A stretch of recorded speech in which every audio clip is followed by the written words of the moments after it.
শুনো শুনো বিশ্ববাসী, শোনো দিয়া মন, মহাভারত কাব্যের কথা করিব বর্ণন। নমস্কার, 7 আওয়ার নিউজ নেটওয়ার্কে আপনাদের স্বাগত। সম্পূর্ণ মহাভারতের কাহিনী পটচিত্রের মাধ্যমে ফুটিয়ে তুলে রীতিমতো তাক লাগিয়ে দিয়েছেন পূর্ব মেদিনীপুরের চণ্ডীপুরের চিত্রকর দম্পতি। পটচিত্র নামটা শুনেই হয়তো দর্শক বন্ধুদের মধ্যে অনেকেই সময়ের সারণী বেয়ে পুরনো দিনে চলে গিয়েছেন। আসলে পটচিত্র হলো বাংলার অতি প্রাচীন এক লোকশিল্প। ওই যে কথায় আছে না, পুরনো চাল ভাতে বাড়ে, তেমনি পুরনো দিনের লোকশিল্প এবার বাংলা বা দেশের গণ্ডি ছাড়িয়ে বিশ্বের দরবারে আরও সমৃদ্ধ হতে চলেছে। সৌজন্যে পূর্ব মেদিনীপুরের আবেদ চিত্রকর ও তার যোগ্য সহধর্মিনী সায়রা চিত্রকর।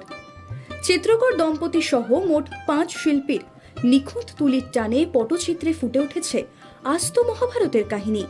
আর সমগ্র মহাভারতের কাহিনী পটচিত্রের মাধ্যমে ফুটিয়ে তুলতে শিল্পীদের সময় লেগেছে প্রায় 1 বছর 3 মাস। তবে শুধু পটচিত্র সৃষ্টি করেই ক্ষান্ত থাকেননি চিত্রকর দম্পতি। নিজেদের আঁকা ছবির বিষয়বস্তু নিয়ে গানও বেঁধেছেন তারা। আর এই অসামান্য সৃষ্টির স্রষ্টাদের কাছ থেকেই সেই গানের দুকলি শুনে নিন। মহাভারতের কথা অমৃত সমান, শুনে যত বিশ্ববাসী না ধরে পরাণ। 60,000 শ্লোক বলে ব্যাসদেব মুনি, শুনিয়া বুঝিয়া লেখে গণেশের লেখনী। ব্যাসদেব বলে গণেশ শুনো মোর কথা, শ্লোকের অর্থ না বুঝিয়া লিখিবে না হেথা। 18 পর্বে লেখা হলো সেই মহাভারত কাব্য, একে একে বলবো হেথা করি প্রণিপাত। শান্তনু নামেতে রাজা, সেই হস্তিনারে রাজা, মহাসুখে রাজ্য করে নিয়ে মন্ত্রী প্রজা। কিন্তু তাহার মনের কথা কে বুঝিতে পারে, আর সন্তান শোকে বসিয়াছে সেই গঙ্গা নদীর ধারে। বুঝিয়া গঙ্গা দেবী রাজার মনের ব্যথা, করিতে চাইল বিয়ে করে নাই অন্যথা।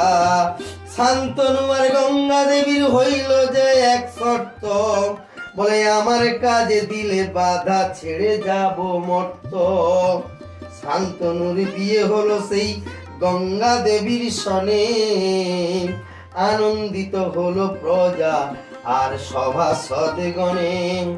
দিন যায় মাস যায় আসে বছর ঘুরে, আরে অষ্টবসুর জন্ম হলো গঙ্গার কোল জুড়ে। ঋষির সাপে অষ্টবসু এলো গঙ্গার কোলে, একে একে নিক্ষেপ দিল সবে উদ্ধার হবে বলে। বংশরক্ষার তরে রাজা ভাবছে মনে মনে, বংশ রক্ষার তরে রাজা ভাবছে মনে মনে। আরে 7 পুত্র মরল ডুবে ঋষির বচনে। অষ্টবসু দেবব্রত আজ পেল গোরে হাই, শান্তনুর বংশ রক্ষা শুনো বলে যাই। গঙ্গা দেবীর মর্ত ছাড়ে পূর্ব শর্ত মতো, আরে গঙ্গা দেবী মর্ত ছাড়ে পূর্ব শর্ত মতো। আর সঙ্গে নয়ে যায় তার সেই পুত্র দেবব্রত। বলিল শুনো রাজা, পুত্রে পাবে পরে, আর 16 বৎসর পূর্ণ হলে দিয়ে যাব তারে। অষ্টবক্র মুনির সাপে, অষ্টবক্র মুনির সাপে এসেছিলাম মর্ত, তোমারও ঘরণী ছিলাম করে যে এই শর্ত। সাবমোচন হলাম আমি তোমারও কারণে, স্বর্গে ফিরে যাব আমি এবার ঋষির বচনে। দেখতে দেখতে কেটে গেল বছর 15-16, শুভক্ষণে স্বর্গ হতে। শুধু এ রাজ্যে নয়, জাতীয় স্তরে এবং আন্তর্জাতিক ক্ষেত্রেও পটচিত্রের জন্য পুরস্কৃত হয়েছেন এই আবেদ চিত্রকর। কিভাবে এলো তার এই অভিনব পটচিত্র তৈরির ভাবনা, শুনবো তার মুখ থেকেই। সেই সঙ্গে সম্পূর্ণ মহাভারতের কাহিনী সম্বলিত এই পটচিত্র বিশ্ব দরবারে বন্দিত হবে বলেও আশা তার।